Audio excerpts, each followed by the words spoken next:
Hello and welcome to my video. Today I'm going to be showing you two ways to do DIY lift pucks for the Fisker Ocean. The first one I have here is pretty much a lift puck that's already made for, of all vehicles, the Chevy Corvette. So let's take this out and look at it. This lift puck is designed to be used with jack stands, especially the ones that have the base that can fit this right here, and I'll show you in a minute.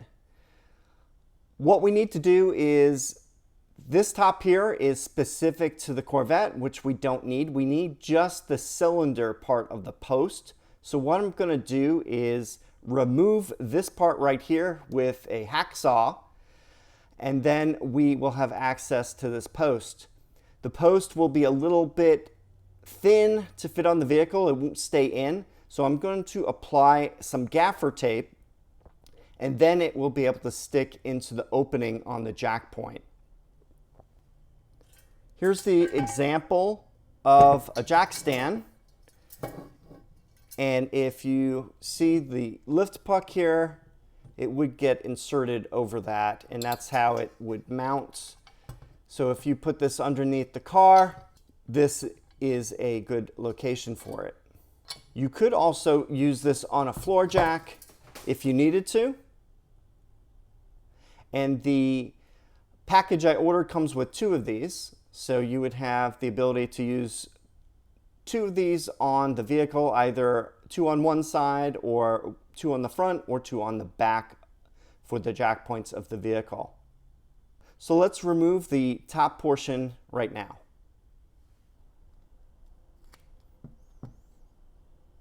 So I'm going to insert the hacksaw blade so it's just by the lip of this portion right here. And you want to have it go straight down.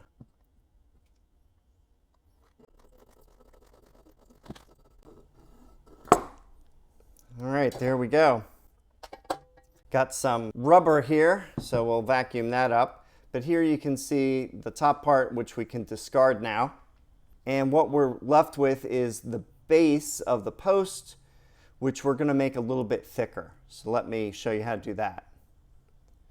So I have my roll of gaffer tape, and what I need to do is I need to get a length of about 6.5 inches by a thickness of roughly between 3/8 and 1/2 inch thick, which is about the height of the center post on here.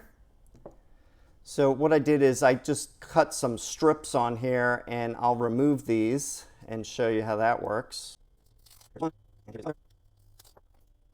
So I will then take this puck and then wrap this around the center post.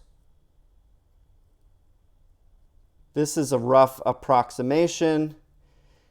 If you need more or less, just cut a slightly different length of it, and then just press it down. Now we have a little bit thicker center post area. So let's put this on the car and show you what it looks like. Here we have a view of the front jack point near the right front tire. We will take the lift puck and just insert it into the opening right here. And note that it stays in place, and it is well within the boundaries of the surrounding plastic. You can even turn it this way, and then it stays in place until you remove it, so like that. If you want this to be tighter, just use a little bit more tape. If you want it looser, just use a little less tape. And here's what it looks like when you have it mounted on a jack stand. Now let's check out the second DIY lift puck.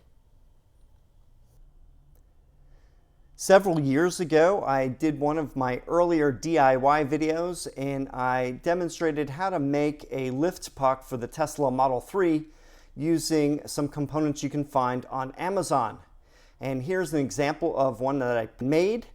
So this one is a hockey puck, standard hockey puck with what's called a furniture bumper or a cabinet bumper, and it has a screw And basically I just had to drill into the center of the hockey puck and then screw this bumper into the center.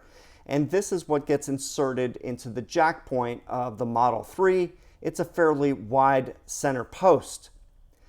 We can do something very similar for the Fisker Ocean. You're going to take a hockey puck and drill a hole into the center of it. I would suggest at least a 1/8 inch drill bit, maybe smaller, it depends on the screw that you're going to be using. And it's mostly as a guide hole anyway. So this is the hockey puck we're going to be using. Then I also purchased on Amazon a couple different kinds of furniture bumpers, and I'm going to be showing you which ones I like the best. These are the ones I purchased earlier, and they're not bad, but I think these are even better. So this is the one that I'm going to show you now. And the bumper is rubber with a hole in the center where you can insert the screw that comes in the pack. That goes in there, and then that gets inserted into the puck. So super easy to do. Let me show you. You just need to have a screwdriver, Phillips head, and then here's the hole you can see right there. And then just start screwing it into the hole.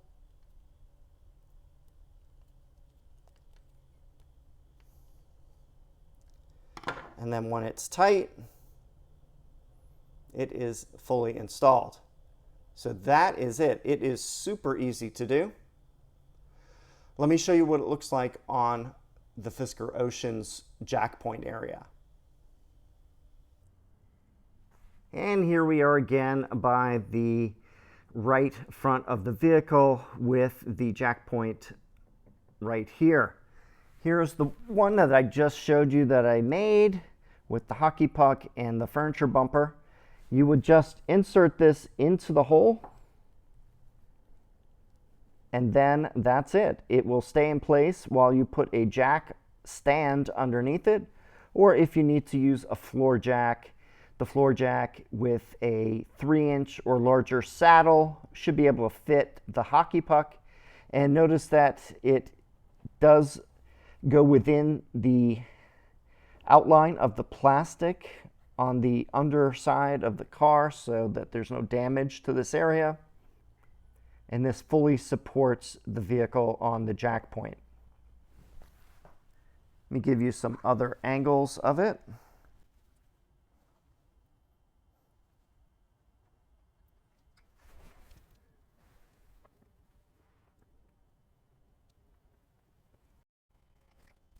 This is the 3-ton floor jack that I use to lift my vehicles when I do work on the wheels and tires. And as you can see, it has a fairly large saddle right here. The first lift puck that I showed you would fit like this. So no problem, that'll fit right there. And here is the second one that I showed you, that is the hockey puck. And if you look at it, it is definitely lower. So if you don't have a low profile floor jack, the hockey puck may be better to use than this one, because if you notice, the height on this one is roughly another, I don't know, let's look at it right here. You can see the height difference between them.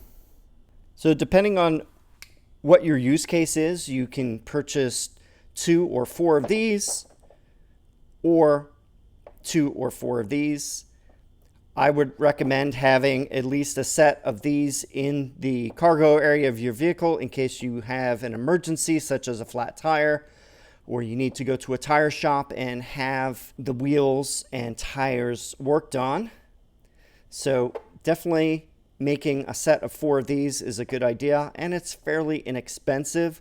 I have the links for all the components to create these items in the video description. If you have any questions or comments, please leave them down below. Thanks for watching, and I will see you in the next video.